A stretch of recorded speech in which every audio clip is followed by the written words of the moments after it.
Remember the danger of familiarity. There are young people here now. You are doing well and you leave your parents. You see, some of these are old folks still doing what they were doing while they were young. Mama is still carrying wood in the village and the man is here giving donations to churches. I'm not against it, but make sure that in all your lifting you do not forget those who helped you. There are many people who do not take care of their families, but sometimes you come to us as men of God and you bless us with millions, whereas the family members are suffering. It ought not to be so. Are we together now? Yes, sir.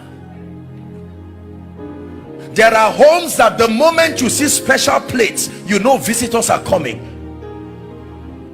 They kill chicken and it's the head and the legs that the children eat. You see them standing somewhere around the kitchen as beggars in their own homes, while visitors that will betray you tomorrow, they come and they have the choice meals. I'm planting in you a seed of honor. Beware of neglecting what is close to you. The greatest gifts in your lives are the ones around you. Your father, your mother, anything you cannot pay for is God's gift to you.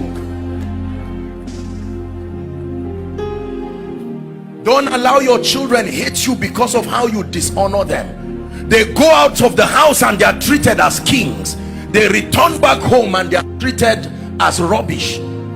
Same thing with parents. There are many young people, parents remain in the office because their children, let me tell you, there is nobody who runs away from an atmosphere of honor. There are many men today who cannot go home. Christians, as soon as they enter their homes, dishonor speaks everywhere.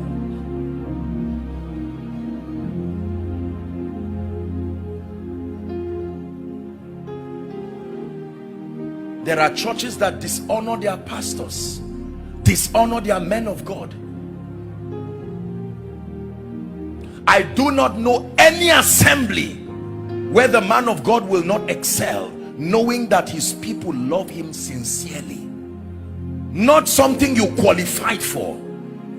Apostle Goodheart, thank you for being my pastor. I love you. That you can truly, he knows how comforting it will be. You can be serving in the church doing things, but your heart is sincerely not there. We're talking of a genuine connection. Let me therefore propose a few things to you as I attempt to round up. Number one, you must make a covenant with yourself and your life and your destiny, that for as long as you are planted in this assembly under God, make it a point of duty that you will stand and you will die with your pastor. Make it a point of duty that you will see to it that as he follows Christ, you are giving him the best of your support and everything. Extend that same mentality to your boss. Extend that same mentality to your children. Can I tell you this? There are many young people today who hate their parents because the parents never believed in them. They went elsewhere. Your father is not the person who gave birth to you. Your father is the person who believed in you enough to invest. Maybe this is a word that God is giving a few parents. Be careful the words you use on your children, the way you tear them down. Someday the sun will go down and the little boy today who is helpless will come to a position where you may be ashamed to lay claims. Everybody's destiny is divided into the morning stage, the afternoon stage, the evening stage, and the night stage. It says, so then teach us to number our days, that we may apply our hearts unto wisdom. This is a key that has changed my life. I'm honored today to be part of the life. This is why I'm sent to the body of Christ. You do not know what joy it gives me. Do you know, aside from being a man of God, my greatest personal legacy as a human being is to be one who lived his life loving the Lord and sincerely being a shoulder for many people. Aside being a man of God, the meaning of my name is the way to love, and it's a very powerful name. I blessed my parents 1,000 times for being that discerning to give me such a name. I sincerely love people. I don't use people. I don't try to, no. Return to the place of genuine honor. Return to the place of genuine honor. Honor to God. There are some of us, I know now, I want to say something in 1 minute and then we're done. There are many of us here who, even though we are a congregation, the truth is, I want to tell you an uncomfortable truth.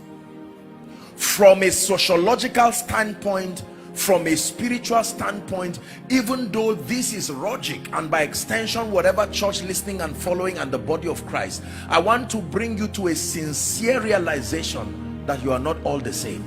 That is the honest truth. From a standpoint of sacrifice, from a standpoint of achievement, you are not all the same, and there must be a system. I'm not trying to teach stratification.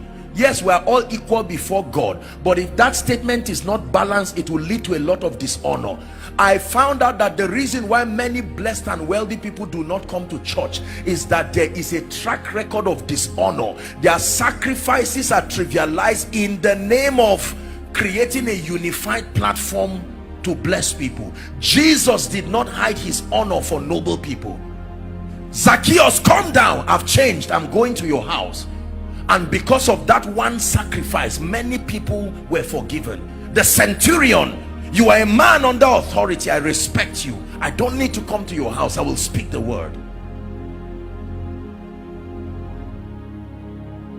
No matter how high God lifts me, I'm wise enough to know that there are positions I occupy today, sociologically speaking, that is a privilege. It didn't come by age, it didn't come by qualification, and we must be wise enough to communicate the same. Is God helping us?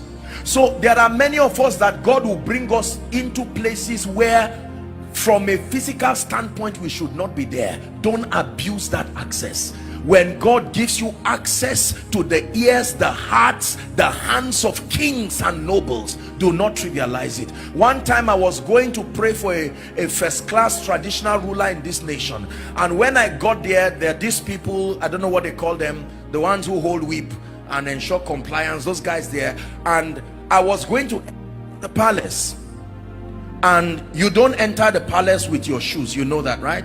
But the man said no. He said enter, and the people were surprised. I said no sir, please let me take off my shoes. He said no, I am king. I said enter. But if I'm going to see him another day and I now buckle my shoes and just jump in, no, I will not abuse that access. Can I tell you this? Every time a man shows you uncommon access, make sure you send back a message that makes him know, I recognize this is a privilege and I do not take it for granted. I guarantee you, do that and you have secured his fear. That fear of, if I give you greater access, would you abuse it? If you let them know that you are aware that you will never abuse it, then you will see more of them. These are the keys of the kingdom that we do business with.